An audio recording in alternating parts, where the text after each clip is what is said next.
सही कथन को लिखना है। यहाँ पे आपका प्रश्न है कि बलुआ टिब्बा मरुस्थल में पाया जाता है।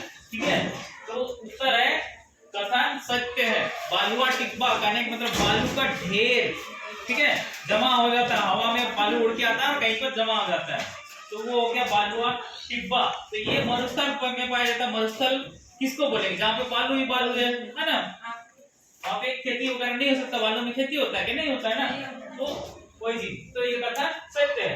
अगला देखिए 3 नंबर, विश्व का सबसे बड़ा कैनियन गंगा नदी द्वारा निर्मित है। तो यह उत्तर में देखिए यह कथन गलत है। ठीक है, सही कथन है अमेरिका की कोलोरेडो नदी पर बना ग्रांड कैनियन विश्व का सबसे बड़ा कैनियन है। ठीक है, अगला देखिए 3 नंबर, निम्नलिखित प्रश्नों का उत्तर एक वाक्य में दें। ठीक है, यह प्रश्न है पृथ्वी पर कार्यरत 2 प्रकार के वनों के नाम लिखिए। ठीक है, पृथ्वी में जो कार्यरत 2 प्रकार के बलों के नाम लिखना है। उत्तर में देखिए पृथ्वी पर कार्यरत 2 प्रकार के बलों के नाम है। पहला है अंतर्जनित बल।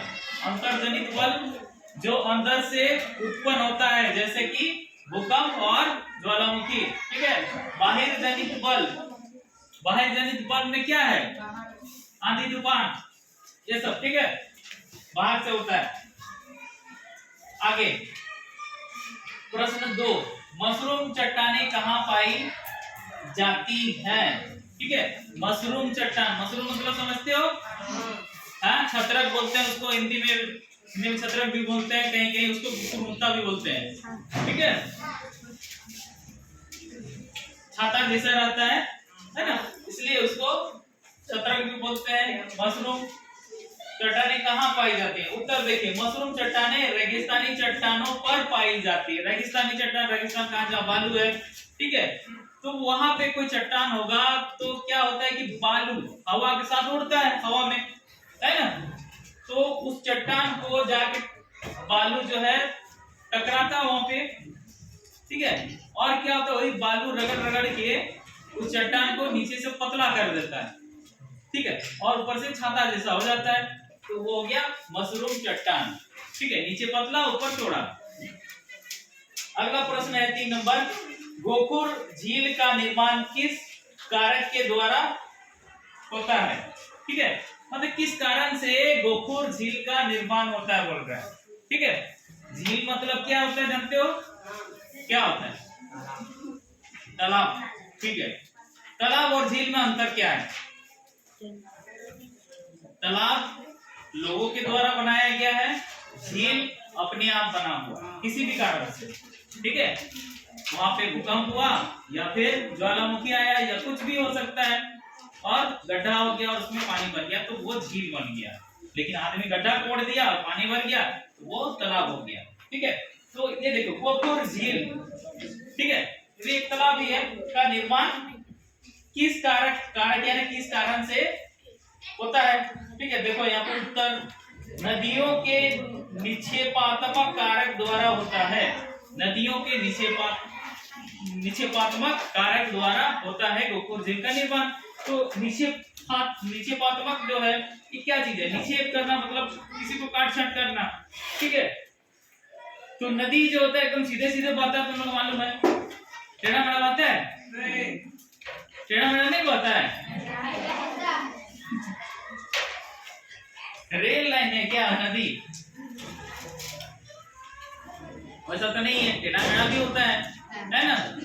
तो जहां वो टेढ़ा मेढ़ा होगा, ठीक है, देखो इस तरह से ये सीधा लाइन हो गया है, तो टेढ़ा मेढ़ा लाइन ऐसे ऐसे होगा, तो क्या है कि ये पानी